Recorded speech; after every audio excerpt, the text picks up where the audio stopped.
aspects of everybody's in this room. I love the understanding of what the other team possesses, and I feel like we can be truly dominant. We're going to do some things that I feel as though hadn't been done. Doug, my brother, what's good today, man? Can't call it, man. Like I always say, another day, another dollar. We here again, getting it in, delivering you all some content. So glad to be here, bro. What about you? Everything's lovely, man. You know, before we get into anything, if you had to ask them for one thing, Doug, if the people had to give you anything, what would it be? Holidays coming around, what would you ask the people for?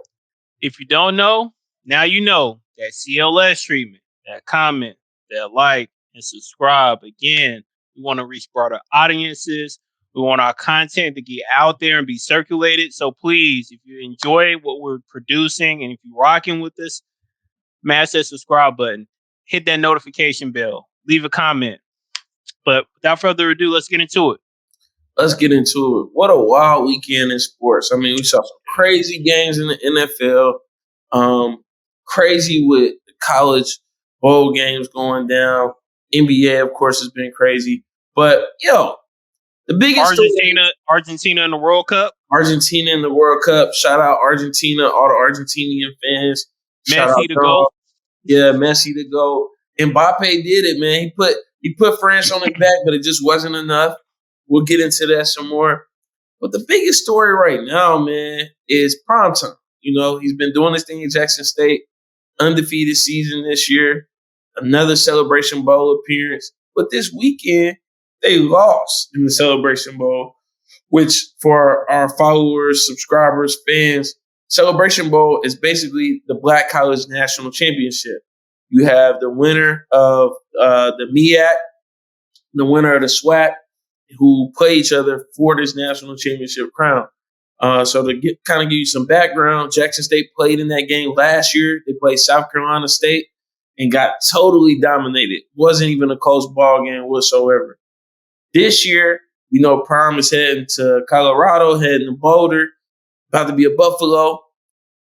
Want to ride out into the sunset on top. You want to ride out with a chip. You want to say you were the Black College National Champions. But they met their match in North Carolina Central. Shout out the Eagles and all the Eagles I know. So, Dub, like, what's your take on the game, man? I was highly disappointed with what I saw out there. Well, I'll tell you this, man. Very exciting very exciting bowl game. About to say sure. bowl. But bowl game. From Deion Sanders is literally dominating the game. To the North Carolina Central Eagles really doing their thing on the offensive side, not so much on the defensive side. But as you could feel throughout the game, even though that Jackson State was giving them a little scare, I still feel as if North Carolina Central had the game under control. I don't know if you feel that way, JT, but I definitely felt that way. One of the things for me that was alarming was kind of some of the referees and the calls that they were making. Right. I definitely think they missed a few calls throughout the game, which kind of impacted the game as well. But then also too, Jackson State's defense, man. Based on what I saw, like statistics and watching maybe like 2 or 3 games this season, their defense was typically very dominant. Right. But for some odd reason, they couldn't stop a cold against North Carolina Central. All the defense had to do was contain and have a few stops against Central, and Jackson State would have won that game easily because the offense was putting up so many points, in my opinion, that all the defense had to do was just stop North Carolina Central. And North Carolina Central really didn't have a whole bunch of weapons, in my opinion, that would prevent Jackson State defense from being dominant. So one of the things, and before I hand it off to you, JT, one of the things we have to question is this, and I'm pretty sure the media is going to get down to this. So let me go ahead and get 2 steps ahead of them. Can Deion Sanders actually win the big games when they matter, right? As JT mentioned, they played South Carolina State last year in the Celebration Bowl again, got smashed. Then this year, they lost in overtime. Again, they got beat by North Carolina Central, which had a very good record. But, you know, being 12-0, I think, leading up to that game, honestly, they should have dominated. So the real question to me is, Coach Sanders, great coach. Coach Prime, great coach. But can he actually take the team over the top? And so you have to start thinking about Colorado. He's going to get in top tier talent. He's going to get the 4 and 5 stars. He has the resources. He has the coaching staff that he wants. But can he actually? He can win games, but can he win a bowl game? I don't know. What are your thoughts, JT, on what you saw this weekend? So again, shout out to North Carolina Central for blocking out all the distractions, for showing up ready to play football, not worrying about the cameras, not worrying about all the hoopla leading up to it. Shout out Deion for the stage that he put Black college football on and HBCUs in general. I've never seen an HBCU game on ABC, PrimeTime, weekend before the holidays. I think that's all because of Deion and the noise that he's created around Jackson State and HBCUs. So I don't think the Celebration Bowl would have ever been on ABC at 12:30 p.m. if it weren't for Deion and everything he's done. So big shout out to him for that. I think that North Carolina Central, I've watched a couple of the Jackson State games this season. North Carolina Central's quarterback is better than most of the quarterbacks they face throughout the season in the SWAC. And he played like it. He played a good game. Got some legs on him, man. He got some legs on him. He got an arm on him. And he played a good game. Like you said, I don't think the North Carolina Central had a lot of weapons on offense, but they had enough to, again, keep getting first downs, keep moving the ball down the field. And Jackson State's defense just didn't do enough to make those stops. I think it was, a kind of weak point that they had to use Travis Hunter on offense. I feel like they had to use him because at times they just weren't. Some of those guys that had been coming up big earlier in the season just weren't making the plays. I saw a couple drops. So Travis Hunter, I think, if anything, we saw from this game that, to me, Travis Hunter is NFL ready.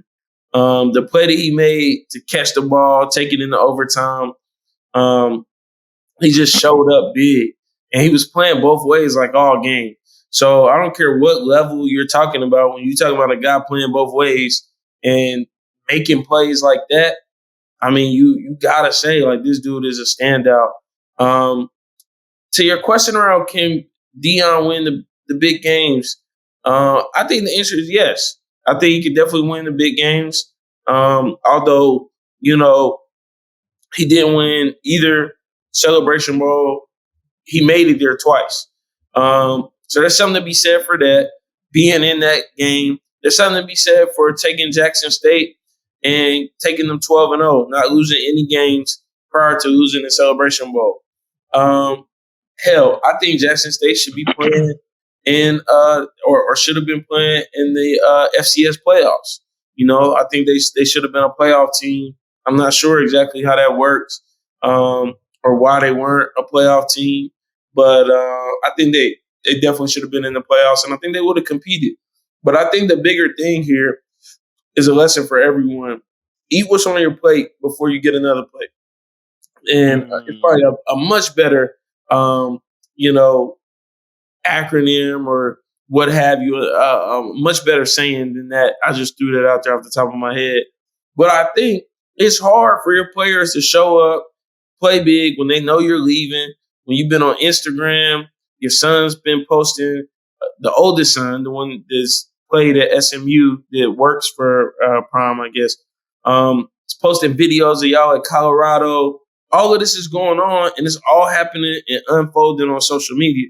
Deion has one of the most entertaining social media profiles that I follow. So the same way I'm seeing this every day, your players are seeing this every day. Your players are seeing you post up in Colorado Stadium and everything you're going to. And those players who are going to be going with you are excited.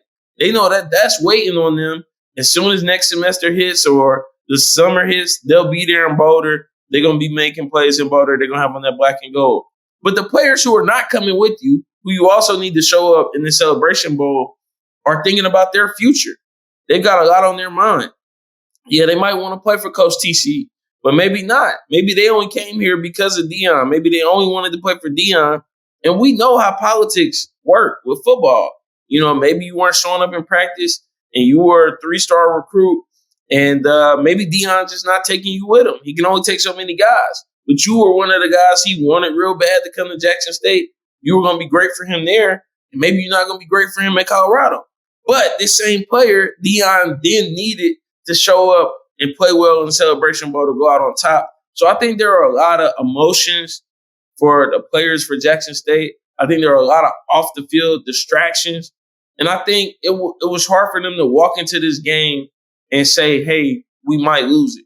I mean, I want to say Jackson State was going into the game was a 12-point favorite. I can't remember exactly off the top of my head, but they were favored to win the game and win it big. And it just didn't happen.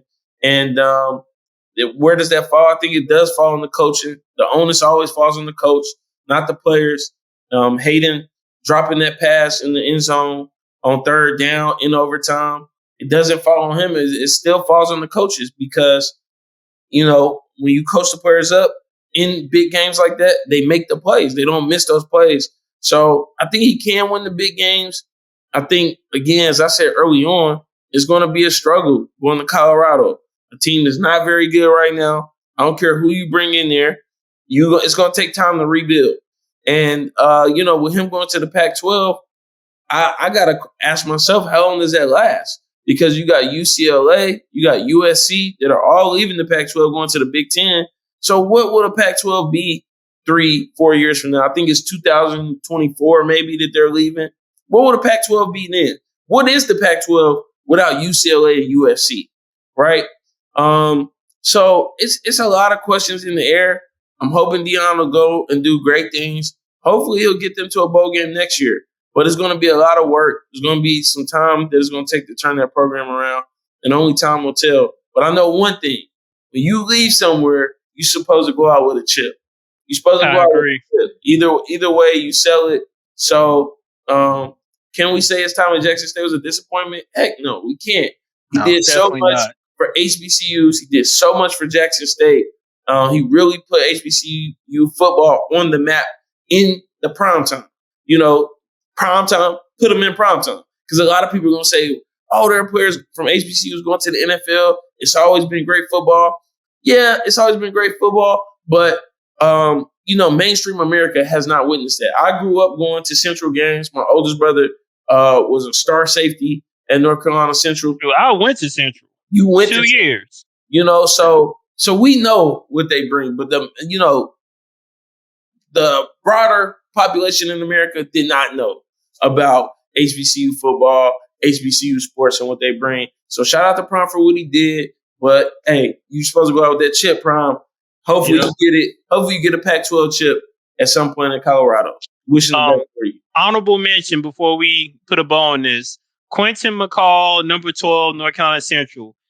Charlotte native, went to RGKL. He was getting off on Saturday. Did you see that corner touchdown that he caught? Like, it was kind of like a fade. He caught, bruh. He was getting off, man. I saw it. Very nice. Yeah, he nice. Shout out Quentin. Shout out Charlotte. Shout out Audrey Kill. They were pretty trash when we played them. But, hey, that was years ago. Yeah, man. But, yeah, we'll put a bow on that, man. Shout out the Eagles again for handling business. A win for the Eagles is a win for everybody. It's a win for HBCUs in general, for black colleges. If you guys don't know a lot about HBCUs, tap in with us in the comments. Be happy to let you know some information. North Carolina has an abundance of HBCUs. That's where Dub and I are from. So you got plethora of schools from Johnson C. Smith to A&T to Shaw to Winston to Central. To St. Aug. I don't want to leave nobody out. Probably left a few out. But, yeah, that's HBCU country. So, shout out to the HBCU. Shout out to Prime. And, keep rocking with us in the arena. Till next time.